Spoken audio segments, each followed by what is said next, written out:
At an airport, a high-stakes showdown unfolds between a humanitarian and a prejudiced officer. What happens next will leave you questioning power, privilege, and justice. Don't miss this. At the bustling airport terminal, a cold, metallic click echoed through the air as Officer Daniels fastened the handcuffs around Sarah Bennett's wrists. The sharp sting of the metal cutting into her skin only served to amplify the tension in the room, but Sarah's face remained steady, unflinching, unwavering, despite the public humiliation unfolding before her. A small, tight-knit crowd had gathered, some holding up their phones to capture the scene, while others stood frozen in discomfort. "People like you don't belong in first class." Officer Daniel sneered loudly enough for everyone nearby to hear, his voice dripping with disdain. His badge caught the harsh airport lighting, gleaming like a symbol of authority. He tightened the cuffs with an unnecessary jerk, a petty act of cruelty meant to show control, to assert dominance. But Sarah, a 38-year-old Harvard graduate and successful humanitarian, stood tall in the face of his ridicule. She had spent her life working tirelessly to uplift the marginalized, dedicating herself to causes she believed could change the world. She had worked on legal projects that protected the rights of the most vulnerable, and even now, she was on her way to deliver crucial medical supplies to refugee camps in South America. Yet, here she was, being treated like a criminal in an airport she had passed through countless times. Her eyes locked with Daniel's as she held her ground, her voice unwavering when she finally spoke. "You're making a mistake you'll regret very soon," she said, her words calm but carrying an undeniable strength. Daniels chuckled, dismissing her threat with a scoff. To him, she was just another passenger he could humiliate, another person he could push around. He had no idea who she truly was, nor did he know that his career was about to come crashing down because of his own ignorance and prejudice. Despite the tightness of the handcuffs biting into her skin, despite the eyes of countless onlookers piercing her with their judgment, Monica Harris remained calm. She felt the weight of their stares but refused to let it break her. The small crowd around her, some with faces twisted in sympathy, others looking away to avoid involvement, only added to the sense of isolation that crept up her spine. But she wasn't afraid. No, Monica had faced worse than this, far worse. Her heart, however, felt a different kind of heaviness. It wasn't fear that clenched her chest, but something deeper, disappointment, even sorrow. She'd seen discrimination before, felt the sting of prejudice that seemed to have no bounds. But this was different. This wasn't just about race. It was about power. And she knew, in that moment, that this officer, Officer Daniels, had no idea what he had just walked into. He had no idea who she was or what her calm demeanor meant. "Officer," Monica said, her voice smooth and clear, steady with the weight of certainty. "You're making a mistake you'll regret very soon." She could feel his sneer, hear the condescension in his voice as he muttered something under his breath. He didn't take her seriously. In his eyes, she was just another black woman he could intimidate, just another person he could put in their place. But Monica wasn't just anyone. She was an accomplished lawyer, a philanthropist, and a woman who had spent years helping to rebuild communities across the globe. She had come from nothing, rising from the hardships of her early life, and had built a career based on integrity and service. But right now, standing handcuffed in the middle of this airport terminal, she felt something else. The quiet, burning rage of injustice, the kind that ignites change. Daniel's arrogant laugh made her want to scream, but she held it in, her voice cutting through the tension like a blade. She knew exactly what would happen next. He just didn't know it yet. Before the chaos at the airport, Sarah Bennett had been starting her day as she always did, early, organized, and filled with purpose. At 34, she had learned to move through the world with the quiet confidence of someone who knew exactly who she was and where she was headed. That morning, the soft golden light of autumn filled her spacious home in Cambridge, Massachusetts, casting a warm glow through the large windows of her living room. It was a peaceful moment, the calm before the storm. As Sarah packed her suitcase for the humanitarian mission ahead, she felt that familiar mix of excitement and nervousness that came with traveling to places where medical supplies could mean the difference between life and death. This time, she was headed to a small town in Brazilian Amazon, where rural clinics were running dangerously low on antibiotics and basic medical tools. In her carry-on, carefully tucked into neat layers, were bottles of life-saving antibiotics, vaccines, and specialized medical equipment. Tools that could treat hundreds of children, if not more. She knew every single item she packed was going to make a difference. While zippering up her bag, her phone rang, the special ringtone she had set for Michael, the man who had stood by her through every challenge. The moment the screen lit up, showing a picture of the two of them at a charity event in Haiti, her heart skipped a beat. They had been married for 7 years, and even though their relationship had survived long distance during her college years, their love had only deepened over time. "Hey, babe," Michael's voice came through, warm and reassuring as ever. "You ready for flight?" "Just about," Sarah replied with a smile, despite the nerves bubbling up inside. "All the supplies are packed. This trip should help so many people. I can't wait to get there." It was moments like this, moments of peace, that made the chaos of the day to come feel so out of place. Little did she know that this calm morning would soon spiral into an unimaginable confrontation. Michael Harris had always been a man of remarkable resilience. A former baggage handler at O'Hare Airport, he'd worked long hours and sacrificed countless sleepless nights to put himself through night school. The dream of building something for himself and his family had never seemed too far away, even when the odds were stacked against him. It wasn't long before he had mortgaged everything they owned to lease a single plane, which became the starting point of what would eventually become Horizon Airlines, one of the most successful regional carriers in the United States. At 42, Michael was now the CEO of Horizon, a company that had grown from a modest fleet of a single aircraft to over 200 planes, fly to more than 60 cities. The airline's success wasn't just a result of hard work. It was a testament to his ability to spot opportunities where others saw none. And despite the glossy board meetings and corporate negotiations, he had never lost touch with his roots. He remembered the early days of the company when he would still hop in the cockpit and fly the occasional route, just to keep things grounded. But today was different. "Got everything you need?" Michael asked over the phone, his voice laced with a slight fatigue from an early morning meeting. "Almost," Sarah replied with a soft laugh, her eyes scanning over the medical supplies she had neatly packed. "The supplies are all set. I'm just finishing up here, and I'll be at the airport soon." "I wish I could join you this time," he said, his tone filled with a mixture of longing and duty. "But the board meetings got me pinned down. Someone's got to make sure Horizon keeps soaring." Despite his position, Michael was always aware of the balance he and Sarah had struck between their work and their relationship. She was off to make a difference in the world while he stayed behind, moving his own mountain of a company forward. But no matter the distance, their bond remained unshakable. He would be by her side, even from miles away. Little did he know, his loyalty to her would soon be tested in ways he never imagined. As Sarah made her way through the airport, she couldn't help but feel the weight of her mission. She was used to traveling, to navigating the busy terminals and crowded gates, but today was different. She wasn't just a passenger. She was a representative of something far greater, something she had devoted her life to, a foundation dedicated to providing medical aid to the most vulnerable people in the world. And even though she had a first-class ticket for the long flight to Brazil, the journey still felt like an uphill climb. She didn't need the luxury. She'd earned it, but it wasn't her style. It was just another reminder of the sacrifices and challenges that lay ahead. But as she approached the check-in counter, something felt off.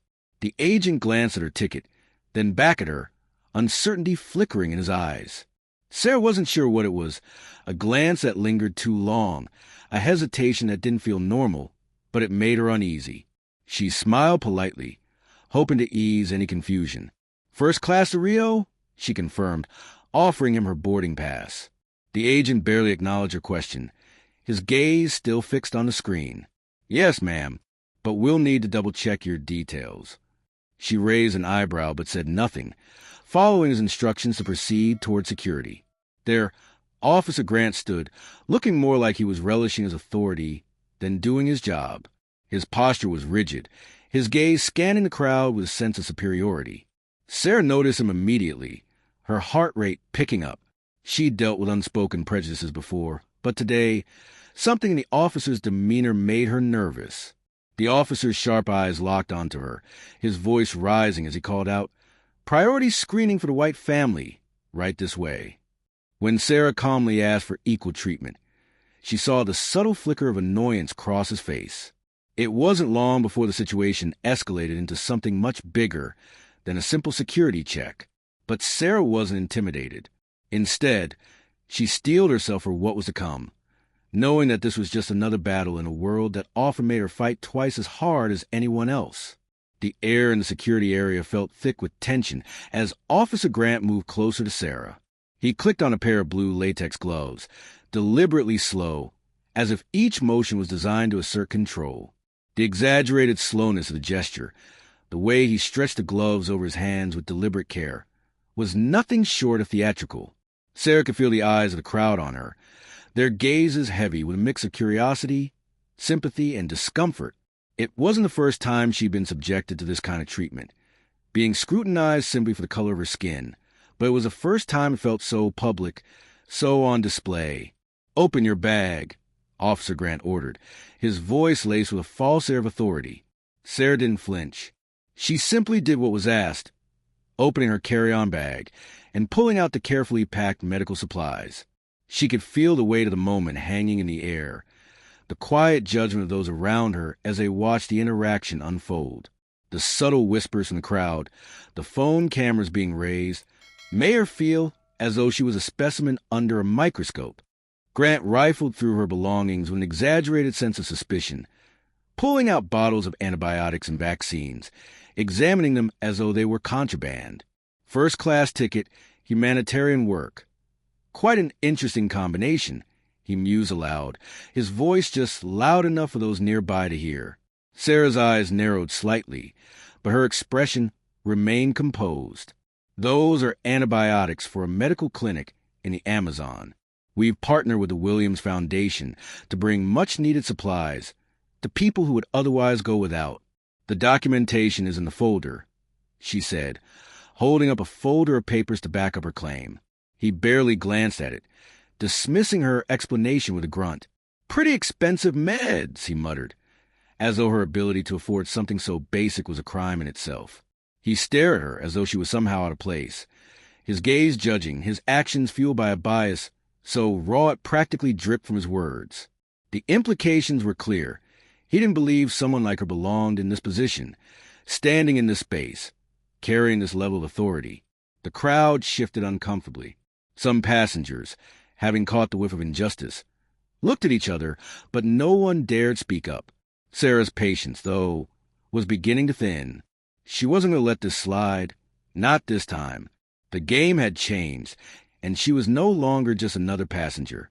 The small crowd around Sarah had begun to murmur, their voices a blend of sympathy, discomfort, and silent judgment. It was clear that they were witnessing something they didn't quite understand. An injustice, perhaps, but one that felt too distant, too complicated for them to intervene in. Sarah, however, had no such hesitation. She knew exactly what was happening. This wasn't about security. This was about something far deeper. Officer Grant had made up his mind about her the moment she walked through the door, and now he was intent on asserting his control. A middle-aged woman nearby, clutching her own boarding pass, shot Sarah an apologetic glance, her face filled with sympathy. "This is wrong." "She didn't do anything," the woman blurted out, her voice rising above the murmurs of the crowd. The words were like a shot across the bow, and for a moment, Sarah felt a flicker of hope. Perhaps there were others who could see it too. But before she could gather her thoughts, Officer Grant's sharp gaze flicked to the woman. "Mind your own business unless you want to join her," he snapped, his voice sharp enough to cut through the tension like a knife. His hand instinctively hovered near his weapon, a gesture so subtly threatening that Sarah felt the weight of it in her chest. It was a dangerous game he was playing, and in this moment, with eyes locked on him, she knew she had to keep her composure.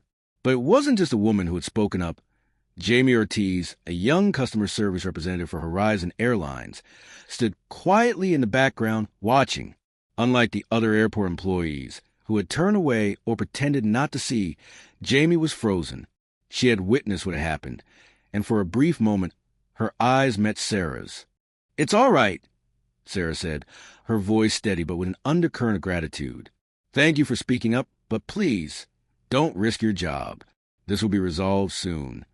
Jamie hesitated, her face a mass of anxiety, but she nodded, stepping back reluctantly. The tension in the air seemed to thicken, but Sarah knew one thing for certain. It was no longer just about her. This was about making sure others understood, even if they didn't have the courage to speak yet. She would not let this moment pass in silence. Not today.